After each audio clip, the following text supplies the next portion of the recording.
कभी तुमको ऐसा लगे, आप लोगों के जीवन में भी कभी ऐसा लगे कि मुझे भोलेनाथ जी का आज तक दर्शन नहीं हुआ, मुझे राम जी का आज तक दर्शन नहीं हुआ, मुझे आज तक भगवान कृष्ण का दर्शन नहीं हुआ, मुझे आज तक भगवान का दीदार नहीं हुआ, भगवान का दर्शन नहीं हुआ। तुम्हारे मन में अगर कभी ऐसा लगे तो एक बार 7 दिन का पूरा नियम ले। 7 दिन का पूरा नियम। कैसा नियम? सुबह से उठूंगा, सुबह से उठूंगी, मुख धोया ना धोया, कुछ खाया ना खाया, पलंग पर बस उठ के बैठी। जिसको अगर शंकर भगवान का, राम जी का, कृष्ण भगवान का, लोग कहते हैं क्या भगवान का दर्शन हो सकता है? 7 दिन का नियम धारण करो। सुबह उठो, पलंग पर उठते से ही सबसे पहले भगवान राम, कृष्ण या शिव जिसका तुमको दीदार करना है उसका 5 बार 7 बार नाम का उच्चारण करिए, उसको पुकारो। आप नहाए ना नहाए। एक पत्र कल आया था, दतिया की कोई माताजी ने लिखा था, पत्र बड़ा अच्छा था। उस पत्र से केवल दतिया वालों का नहीं, संपूर्ण जितने श्रोता कथा सुन रहे हैं सबके लिए उस पत्र में बात है। केवल एक दतिया वालों के लिए नहीं, संपूर्ण। उस पत्र में किसी ने, माताजी ने लिखा था, गुरुजी हमें ये पूछना है कि हम स्त्री हैं, हम नारी हैं, और स्त्री महीने में रजो धर्म से हो जाती है, रजस्वला हो जाती है। कल का पत्र है वो, स्त्री रजो धर्म से हो जाती है, रजस्वला हो जाती है, रजो धर्म में आ जाती है महीने में। गुरुदेव उस समय पर वो ना मंदिर जा सकती है, ना भगवान के लिए कोई कार्य कर सकती है, ना वो कोई अच्छी जगह पर पहुंच सकती है। तो हमें केवल इतना सा पूछना है कि उस रजस्वला धर्म के समय पर क्या हम भगवान का नाम ले सकते हैं कि नहीं? मंदिर नहीं जा सकते, शिवालय नहीं जा सकते, यज्ञ में नहीं जा सकते, अनुष्ठान में नहीं जा सकते, हम कहीं पर भी अच्छी जगह पर नहीं जा सकते, तो क्या हम भगवान का नाम ले सकते हैं कि नहीं ले सकते? तो महाभारत का चरित्र उठाकर देखिए। द्रौपदी का 3 दिन जो धर्म, और दुशासन ने चीर खींचा, द्रौपदी का बाल पकड़कर दुशासन सभा में लेकर आ गया। 3 दिन का रजो धर्म है द्रौपदी का, और बाल पकड़कर दुशासन सभा में लेकर आया। और द्रौपदी ने सबसे निवेदन करा, द्रौपदी ने सबसे कहा, सबसे प्रार्थना करी, सबसे बोला, पर कोई साथ नहीं दिया। तब गुरु बाबा के कहने पर द्रौपदी ने भगवान कृष्ण को पुकारना प्रारंभ करा, भगवान को आवाज लगाना प्रारंभ। अब ये प्रश्न का उत्तर है तुम्हारा। पलंग पर भी पड़े हो ना, तो भगवान का नाम लेने में कभी संकोच मत करना। बीमारी में भी पड़े हो ना, भगवान का नाम लेने में कभी संकोच मत करना। बीमारी में, मल और मूत्र में भी पड़े हो तो भगवान का नाम लेने में कभी संकोच मत करना। और अगर आप रजो धर्म में भी हो, पूजन नहीं कर सकते, कहीं जा नहीं सकते, पर नाम लेने में कभी संकोच मत करना, क्योंकि जीवन का क्या भरोसा, जीवन का क्या भरोसा। मंत्र जाप, नाम जाप, स्मरण, भगवान को पुकारना, भगवान का नाम लेना, ये बंद नहीं। अरे खाना ना छोड़ा, पीना ना छोड़ा, हरि भजन क्यों छोड़ दिया, जाना ना छोड़ा, आना ना छोड़ा, फिर सत्संग जाना क्यों छोड़ दिया। भगवान का नाम लेने में, भगवान का स्मरण करने में, भगवान का कीर्तन करने में, हाँ आप श्रेष्ठ जगह पर मत जाइए, किसी वस्तु को मत छुओ। यहां तक शास्त्र कहता है कि अगर किसी ब्राह्मण, संत, गुरु और भगवान के लिए भोजन भी बन रहा है और आप रजो धर्म से हो, तो भोजन पर दृष्टि भी मत दो। यहां तक शास्त्र कर, अगर भोजन बन रहा है तो भोजन पर हमारी दृष्टि भी ना जाए। भगवान का नाम ले सकते हो, आप उससे पुकार सकते। मृत्यु की घड़ी में भगवान ये देखेगा क्या उस समय पर कि ये रजस्वला धर्म में है, तो अभी इसको हम मार नहीं सकते, अभी हम इसको ले जा नहीं सकते। मृत्यु की घड़ी में ये नहीं देखा जाएगा। मृत्यु की घड़ी में तो केवल तुम्हारा जो करा हुआ पुण्य है, मृत्यु की घड़ी में तुम्हारा करा गया सत्कर्म है, मृत्यु की घड़ी में तुम्हारा करा गया अच्छा कर्म है, केवल वो तुम्हारे सम्मुख में रहेगा। पुकारो, भगवान के नाम को पुकार सकते हो, बुला सकते हो परमात्मा को, पुकार सकते हो परमात्मा को, बोल सकते हो भगवान को। शिव कथु यशा ने अपने पिता के कहने पर पार्थिव शिवलिंग का निर्माण किया। बहुत सावधानी से सुनना, रजस्वला धर्म के अंतर्गत नारी भोजन भी बन रहा है तो उस पर दृष्टि ना दे। रजस्वला धर्म के अंतर्गत नारी पूजन वाली जगह पर ना जाए। रजस्वला धर्म के समय पर नारी अच्छे कर्म की ओर ना जाए। पर रजस्वला धर्म भी अगर तुम्हारा है, कोई बीमारी भी तुमको है, कोई रोग में भी तुम पड़े हुए हो, पर भगवान का नाम लेने में कोई दोष नहीं है। भगवान का नाम तुम कभी भी ले सकते हो जब तुम्हारी मर्जी। 7 दिन का नियम धारण करो। सुबह उठो, भगवान का नाम लो, स्नान करा, पूजन करो, बाबा के मंदिर में जाके 1 लोटा जल समर्पित करो, घर आओ, भोजन करो। भोजन करने से पहले अपने पास में थोड़ी सी अग्नि, जो तुम्हारे यहाँ चूल्हे में हो, जो भी अग्नि हो, उसको लेकर जो भोजन की थाली में भोजन है उस थाली के भोजन को निकालकर अग्नि में दीजिए। 1 रोटी निकालकर गौ माता की दीजिए, आधी रोटी जो भी भाग निकाल सकते हो वो स्वान को दीजिए, और फिर बाबा का नाम लेकर प्रसाद समझकर भोजन को ग्रहण करिए। दिन में शाम को अपने कर्म को करते करते भगवान का नाम लेते रहिए। जैसे ही प्रदोष काल आए, शाम का समय आए, भगवान देवाधिदेव महादेव का स्मरण कर कर 1 दीप दरवाजे के बाहर लगाओ और बाबा का भजन करो। 7 दिन जो नियम धारण करता है, 7 दिन में किसी ना किसी रूप में मेरा महादेव आकर एक बार दर्शन जरूर देता है, ये निश्चितता। पर उसमें हमारी पवित्रता हो, उसमें हमारी पवित्रता का भाव हो। हम पवित्र भाव से, शुद्ध भाव से हम भगवान का भजन, हम तो यहां तक कहेंगे, ये पार्थिव शिवलिंग का आप लोग निर्माण करते हो ना, जितने लोग भी पार्थिव शिवलिंग बनाने के लिए बैठते हो, करोड़ों में शिवलिंग बने, तो बनाते बनाते अगर किसी को उपच भी हो जाए ना, अब मैं थक गई, मैं नहीं बना रही, तो ये बोलने से पहले ही तुम जब शिवलिंग बनाओ और बनाते बनाते तुम्हारे शरीर में ऐसा लगे कि अब मैं थक गई, किसी से मत बोलो कि मैं थक गई, अब मैं नहीं बनाऊंगी, ये मत बोलो। मैं थक गई ये मत बोलो, या ये मत बोलो कि अब मैं तो नहीं बना रही, अब मैं थक गई, तू चल रही क्या मेरे साथ वापिस, ये भी मत बोलो। आपसे नहीं बन रहा शिवलिंग बनाते हुए, आप बस उस शिवलिंग को बनाकर हाथ जोड़कर बाबा देवाधिदेव महादेव से प्रार्थना करिए, भगवान शंकर से निवेदन करिए, भगवान शिव से प्रार्थना कर कर बाबा से विनती करो, बाबा आपकी कृपा से जितना बन सका मैंने आपके शिवलिंग का निर्माण किया है। बाबा ये आपकी करुणा या आपकी उदारता या आपकी दया है जो ये मैंने बनाया, ये आपकी कृपा से, आपकी दया से, आपकी उदारता से मैंने निर्माण किया है। उनसे निवेदन किया, जो उनसे प्रार्थना करी, ऊबो नहीं, ऊबना नहीं है। हम तो कथा में भी कह देते हैं, आपका मन लगे तो शिव पुराण में जाओ, नहीं तो काय को टाइम बर्बाद करने के लिए आते हो। मन लग नहीं रहा, रत्ती भर भी, और पूरी डेंटिंग पेंटिंग करके आई, 2 घंटे तक लाइन खींची, डब्बा भरा, 1 दिन पहले उसके पास भी गई, धागा वाली के यहाँ क्यों आए? कौन ने कहा तुमको कि कथा में जाना जरूरी है? कोई तुमको कहा कि भीड़ बढ़ाने जाओ?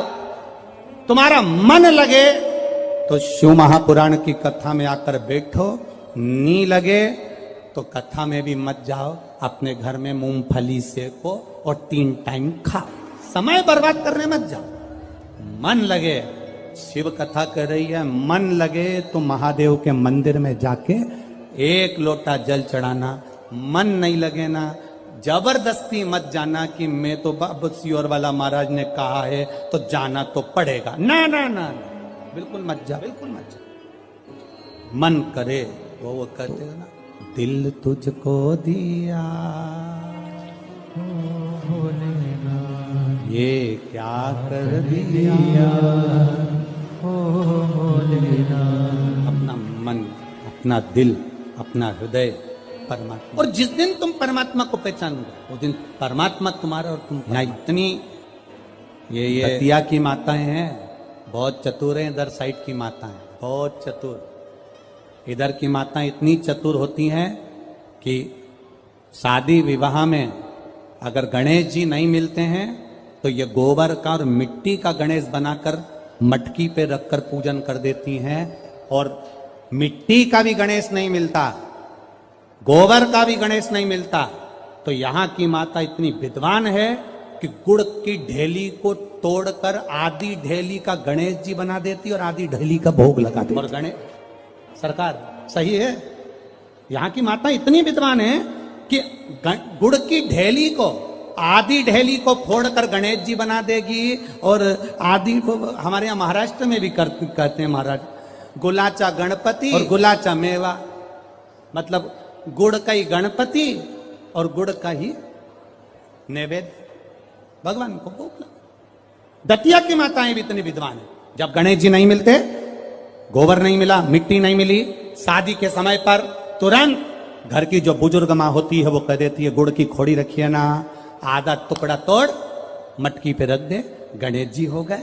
भोग लगाने के लिए कुछ भी नहीं है ना, जो आधा गुड़ का टुकड़ा है ना उसी को भोग लगा दो। क्यों?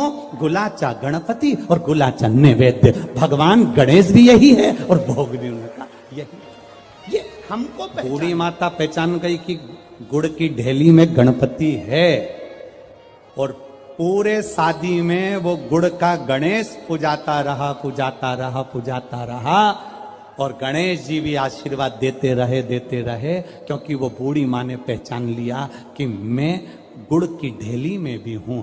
जिस दिन हम पहचान गए कि ये जितने आए हैं और जितने भगवान के भजन करने वाले हैं, संसार में रहने वाला जलचर, थलचर, वायुचर, जितने जीव हैं, जिस दिन हम पहचान गए कि इनके अंदर भगवान है और सब में परमात्मा समाया है, उस दिन मेरे शंकर को मिलने में देरी नहीं लगेगी, वो मिल जाए। गुलाचा गणपति और गुलाचा आधा, ये हम समझ नहीं पा रहे हैं भगवान, हम परमात्मा को जान नहीं पा। सुयशा ने भगवान शिव जी की आराधना करी, पार्थिव शिवलिंग का निर्माण करने के लिए बैठी, और जो निर्माण करा, मात्र 7 दिन निकले थे सुयशा को, देवादिदेव महादेव प्रकट हो गए। मांग सुयशा, क्या चाहिए तुझको? सुयशा कहती है मैं आपके चरणों की दासी बनना, मैं आपके चरणों की दासी बनना चाहिए। भगवान कहते सुयशा, इतनी सुंदर बात देवादिदेव महादेव ने कही, इतनी सुंदर। सुयशा कह रही है मैं आपके चरणों की दासी बनना चाहती हूं, चरणों की दासी। देवादिदेव महादेव ने कहा सुन सुयशा, मेरी धर्म पत्नी पार्वती मेरे साथ में है, मैं दूसरी नारी को अपने करीब भी नहीं आने देता। हाँ सुयशा, तो मेरे स्वरूप का स्नान करा, पूजन करा, अर्चना कर, निवेदन कर, बेलपत्र चढ़ा, पुष्प चढ़ा, मैं तुझे फल दूंगा। पर सुयशा, तू कहे कि मैं पार्वती जी का स्थान ले लूं, तू कहे कि मैं संगनी बन जाऊं, ये नहीं। सुयशा, ऐ सुयशा, संत, साधु, सन्यासी, तपस्वी, साधक, उपासक, भगवान शंकर कहते हैं संत, साधु, सन्यासी, तपस्वी, साधक, उपासक, अगर इनके सामने एक लकड़ी की स्त्री भी आ जाए ना, तो संत साधु को उसका स्पर्श तक नहीं करना चाहिए, वो श्रेष्ठ संत माना जाए। साधु वो तपस्वी, एक लकड़ी की भी स्त्री अगर कोई बनाकर सामने रख दे, उसका स्पर्श। आप लोगों को थोड़ा सा बुरा जरूर लगता है, पर महाराज जी, हम जब सीहोर से चलते हैं तो एक फॉर्म भरवाते हैं, वहां से चलने पर एक फॉर्म भरवाते हैं। आज सुनते हैं तुलसी माता की चालीसा। यह चालीसा सुनने से होती है हर रोगों से मुक्ति, मिलती है सुख समृद्धि का आशीर्वाद। तो एक बार बोलिए प्रेम से विष्णु भगवान की जय, तुलसी माता की जय, भगवती माता की जय। श्री तुलसी महारानी करो विनय सिरनाय, जो मम हो संकट विकट दीजे मात नसाय। नमो नमो तुलसी महारानी, महिमा अमित न जाए बखानी। दियो विष्णु तुमको सम्माना, जग में छायो सुयस महाना। विष्णु प्रिय जय जयंती भवानी, तिहु लोक की हो सुख खानी। भगवत पूजा करे जो कोई, बिना तुम्हारे सफल न हो। जिन घर तब नहीं होए निवासा, उस पर करे विष्णु नहीं वासा। करे सदा जो तब नित सुमरन, ते ही के काज होए सब पूरन। कार्तिक मास महात्म्य तुम्हारा, जाको जानत सब संसारा। तब पूजन जो करे कुमारी, पावे सुंदर वर सुकुमारी। करे जो पूजा नित प्रति नारी, सुख संपत्ति से होए सुखारी।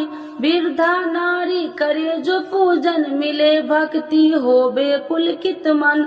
श्रद्धा से पूजे जो कोई, भव निधि से तर जावे सोई। कथा भागवत यज्ञ करावे, तुम बिन नहीं सफलता पावे।